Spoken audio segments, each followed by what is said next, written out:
अगर आप लोग ऑप्शन में ट्रेड करने का सोच रहे हैं कि हमें ट्रेड करना है ऑप्शंस में, तो आप ऑप्शन के ग्रीक्स को अवॉइड नहीं कर सकते। ये ऑप्शन ग्रीक्स होता क्या है, बड़ा कंफ्यूजिंग लगता है। आज इस वीडियो को एंड तक देखिएगा, उतना ही सिंपल लगेगा, पर यह समझना क्यों जरूरी है। आप अपना हार्ड मनी लगाकर ट्रेड करने वाले हो, तो अगर आप अपना पैसा लगाकर ट्रेड करने वाले हो और आपका पैसा किसी चीज के ऊपर डिपेंड करता है जो कि ऑप्शन ग्रीक्स है। आज इस वीडियो के अंदर हम बिल्कुल सिंपल लैंग्वेज में ऑप्शन ग्रीक्स को समझेंगे एंड मैं आपको बता रहा हूं, एक बार आप समझेंगे आप भूलेंगे नहीं। तो चलिए शुरू करते हैं। नंबर 1, कई सारे लोग क्या करते हैं, वह ट्रेड करते ऑप्शंस के अंदर मान लेते हैं ऑप्शन बाय करते हैं। तो थर्सडे वाले दिन निफ्टी 50 की वीकली एक्सपायरी की हम बात कर रहे हैं। किसी ने निफ्टी जब 24,000 पर था तो एट द मनी 24,000 पर ही कॉल ऑप्शन खरीद लिया। मेरा सवाल है, सवाल बड़े ध्यान से सुनना। 24,000 पर निफ्टी था और 24,000 का ही एट द मनी का कॉल ऑप्शन खरीद लिया, जो कि उस टाइम पर था 200 रुपये। पर अब वो क्या करता है, वह इसे बेचता नहीं है, वह कैरी फॉरवर्ड करता है। तो अब थर्सडे के बाद सैटरडे संडे मार्केट बंद है। मंडे को वह क्या देखता है कि मंडे को जो ऑप्शन उसका 200 का था, मंडे को अब वह सिर्फ 160 का रह गया है, जबकि मार्केट अभी भी 24,000 ही है। मार्केट ऊपर नीचे गई बट 24,000 पर ही है। तो यह 200 160 क्यों हो गया? क्योंकि इंटू 25 निफ्टी का लॉट है, तो उसने एक लॉट्स के 200 इंटू 25, आप समझ रहे हो, यहाँ पे 5,000 रुपए दिए थे और अब वह कितने हो गए? 160 इंटू 25, 4,000 रुपए रह गए। उस इंसान को कितने का नुकसान हो गया? 1,000 का नुकसान हो गया। जबकि 1,000 का नुकसान क्यों हुआ? Question number 1। सेकंड क्वेश्चन है मेरा है, थर्सडे को उस इंसान ने 24,000 का कॉल ऑप्शन खरीदा। निफ्टी 24,000 पर था, अब निफ्टी इस दिन मूव कर जाता है 24,000 से निफ्टी 24,100 पर चला जाता है। उसने कल ऑप्शन खरीदा था 200 का। आपने मुझे बताना है यह 200 का प्रीमियम अब कितना हो जाएगा। अगर निफ्टी 100 मूव करता है तो 100 मूव करने से क्या प्रीमियम भी 100 बढ़ जाएगा? कितना बढ़ेगा, यह मेरा सेकंड क्वेश्चन है। अब मैं थर्ड क्वेश्चन पूछूंगा। थर्सडे वाले दिन निफ्टी 24,000 का था, आप चलो जी एग्जांपल 24,000 ऑप्शन लिया। आपके फ्रेंड बोला नहीं मैं तो 22,000 का, आप ऑप्शन चेन पर जाकर देखोगे आपको सारे दिखेंगे। मैं 22,000 का कॉल ऑप्शन खरीदूंगा, जो कि चल रहा है 2,000 का चल रहा है कॉल ऑप्शन, मैं ये खरीदूंगा। अभी भी निफ्टी 100 पॉइंट मूव करता है, निफ्टी 100 पॉइंट ही मूव करता है, 24,000 से 24,100 आ जाता है, बट कॉल ऑप्शन कौन सा खरीदा हुआ है? 22,000 का, जिसके 2,000 दिए। तो अब यहाँ पर आपको बताना है कि प्रीमियम जो 2,000 का 100 पॉइंट मूव करने से कितना बढ़ जाएगा। क्वेश्चन 4, ऐसा कुछ होता है कि कोई मार्केट में वॉलेटाइल इवेंट होने वाला हो या हो चुका हो, उससे ऑप्शंस के प्राइस में फर्क आ जाए। एग्जाम्पल के लिए आपने कॉल ऑप्शन खरीदा था थर्सडे को 200 रुपीज का, सुबह सुबह आपने 9:15 AM ही आपने ऑप्शन खरीद लिया 200 का। अब क्या होता है, मार्केट तो 24,000 पर है, 2:30 बज गए। जनरली आप देखेंगे वह 200 से कुछ कम हो जाएगा, 190 हो जाएगा, 195 हो जाएगा, उस दिन कुछ कम हो जाएगा। पर आप देखते और 200 का 220 हो गया सीधा, बिना कुछ करें। निफ्टी बढ़ा भी नहीं पर आपका पैसा बढ़ गया। पहली बात तो क्या ऐसा होता है? और अगर होता है तो क्यों होता है? अगर आपको इन चारों का आंसर नहीं पता तो अब मैं एक एक करके आंसर दूंगा और आप ग्रीक्स समझ जाएंगे। अब मैं शुरू करता हूं। मेरा पहला सवाल था, थर्सडे को कोई 24,000 का कॉल ऑप्शन खरीदता है। जैसे ही वो कॉल ऑप्शन खरीदता है वह 200 का होता है, 5,000 लगता है, पर मंडे को 160 का हो जाता है। इनफैक्ट अगर निफ्टी मूव नहीं करता, 24,000 पर ही रहता है, तो थर्सडे वाले दिन एक्सपायरी है, वीकली एक्सपायरी, वो 5,000 पूरे के पूरे जीरो हो जाएंगे। यह 5,000 रुपए आपने 24,000 का कॉल ऑप्शन, निफ्टी मूव नहीं किया, 24,000 पर ही है, नीचे गिरना तो दूर की बात है, आपका पैसा जीरो हो गया। ऐसा इसलिए होता है क्योंकि यहां से पहले आपको ऑप्शन ग्रीक्स काम करता है, जिसे हम बोलते हैं नंबर 1 थीटा। थीटा का मतलब होता है टाइम वैल्यू या टाइम डीके। टाइम वैल्यू हर ऑप्शन के अंदर कुछ मल्टीपल ग्रीक्स होते हैं, वह मैं आपको बताने वाला हूं। सबसे इंपॉर्टेंट सिग्निफिकेंट है थीटा। थीटा जो बायर को नुकसान पहुंचाता है, बायर के लिए अच्छा नहीं होता। यह फेवर नहीं करता बायर को, बट सेलर को फेवर करता है। सेलर के लिए थीटा पॉजिटिव है, बायर के लिए नुकसान है। क्यों नुकसान है? जैसे से टाइम निकलेगा, अगर निफ्टी कहीं भी नहीं गया तो जो सेलर है उसे फायदा होगा। अब मैं एग्जाम्पल देता हूं। आज आपका फ्रेंड है, आपके पास आकर बोले कि यार मुझे तो 10,000 दे दे, आप उसे 10,000 दे भी देते हो, पर आपके मन में आता है यार मुझे कुछ फायदा तो होना चाहिए। आपका फ्रेंड बोलते हैं मैं तुझे कल वापस कर दूंगा, वो कल के आपको 10,000 ही देगा, तो आपको उतना अच्छा नहीं लगे। बट अगर वो कहे यार 10,000 मैंने लिए थे, चल यार 500 और पकड़ 500, अच्छा लगेगा। हो सकता है आप उसे पहले शर्त दे दो कि मैं तो दूंगा बट कल तक मुझे 10,500 देगा, या फिर मैं आज ही तेरे को 500 काट कर दूंगा, जिससे हम इंटरेस्ट बोलते हैं। तो सेलर को ये चाहिए होता है। सेलर कहता है तब भी मेरे पास कुछ एडवांटेज होना चाहिए। आपको याद होगा मैंने आपको बताया था कि जब आप ऑप्शन खरीदते हो तब आपके फेवर में विनिंग प्रोबेबिलिटी या probability of profit buying side में 33% की रहती है अप्रॉक्सीमेटली, और 66% की प्रोबेबिलिटी जो होती है वो सेलर की होती है। क्योंकि अगर मार्केट कहीं पर भी नहीं गई, वह एक रेंज में फंस गई, तब भी कौन पैसा कमाएगा? सेलर कमाएगा। सो आप क्या कर सकते हो? अगर आपको थीटा से बचना है और आपका विजन है कि मार्केट बढ़ेगी, तो जरूरत थोड़ी है कि मैं बाय करूं। कॉल ऑप्शन को मैं पुट ऑप्शन को बेच भी तो सकता हूं, और जैसी आप बेचते हो आपको फायदा होता है, क्योंकि एक तो आपको फायदा होगा डायरेक्शन का, और अगर मार्केट अगर ऊपर जाती है तो पुट ऑप्शन वाले का नुकसान होगा जिसने पुट खरीदा हुआ है, बट सेल किया हुआ तो आपको फायदा होगा, डायरेक्शन का फायदा होगा। दूसरा, टाइम भी जैसे जैसे गुजरेगा, पहले डायरेक्शन लेती मार्केट, फिर साइड जाती है, फिर डायरेक्शन लेती है, तो साइडवेज होने पर भी आपको प्रॉफिट आ रहा होगा।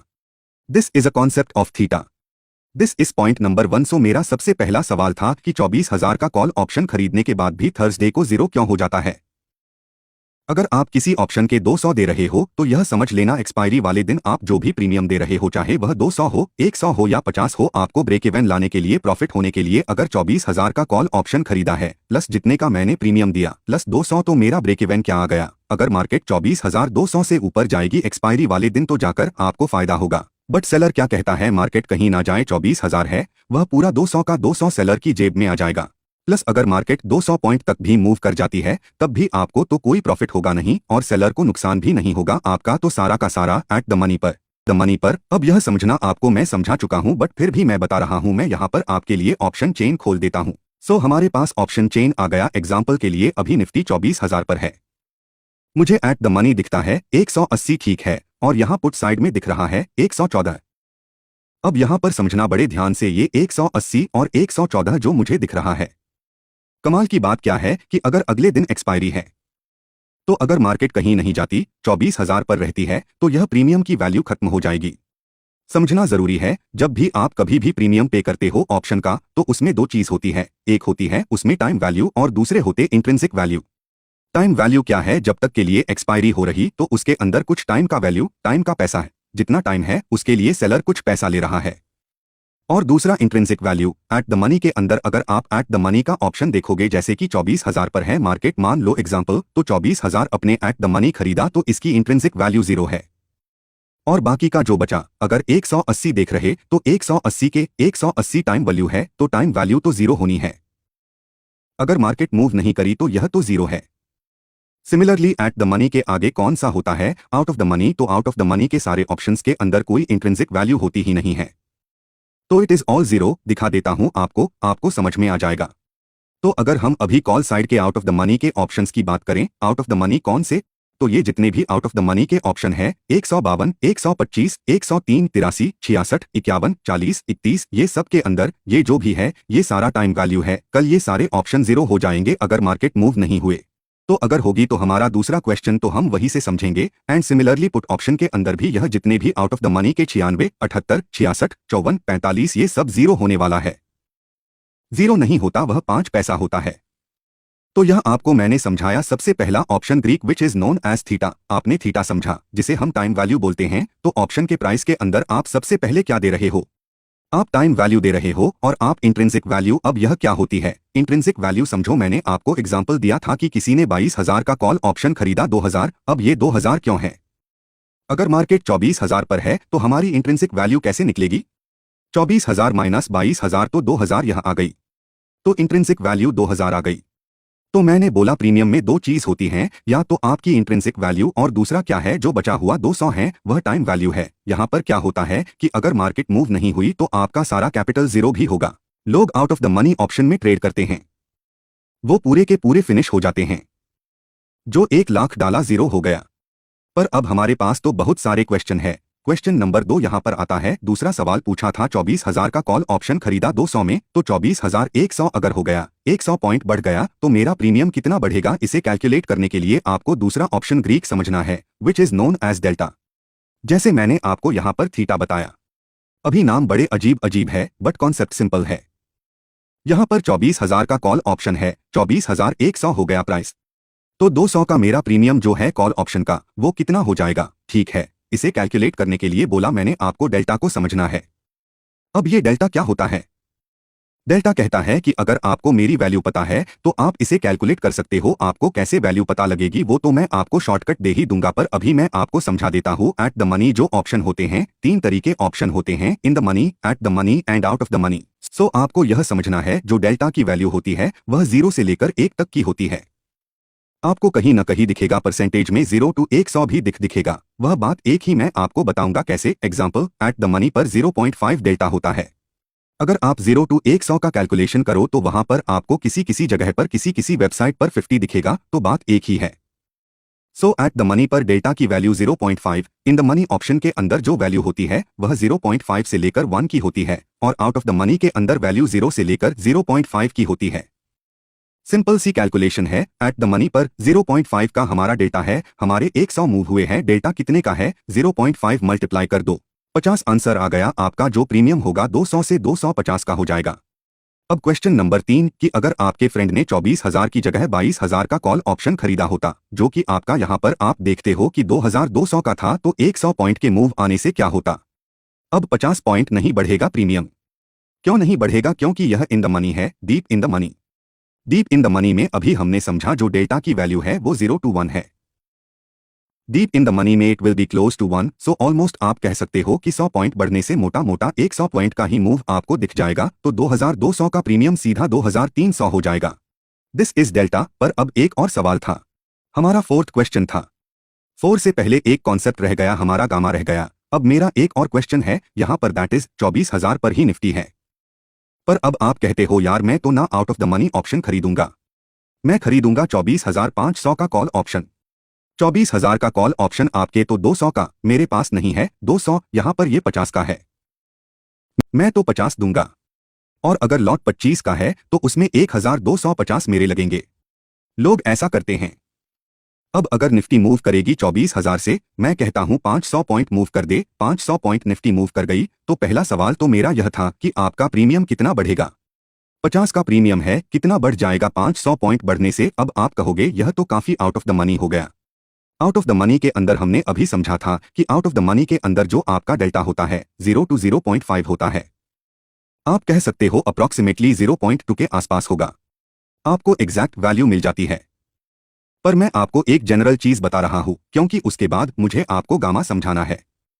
देखो, अगर यह 0.2 होता तो इसका मतलब है कि आपका 100 पॉइंट बढ़ेगा, प्रीमियम में 50 का 150 हो जाएगा, और अगर 150 हो गया 500 बढ़ने से तो 1,250 के 3,750 हो जाएंगे।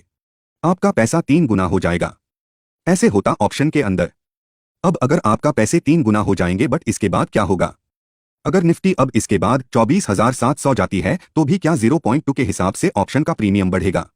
द आंसर इज नो, क्योंकि यहां पर तो अब एट द मनी आ चुकी है।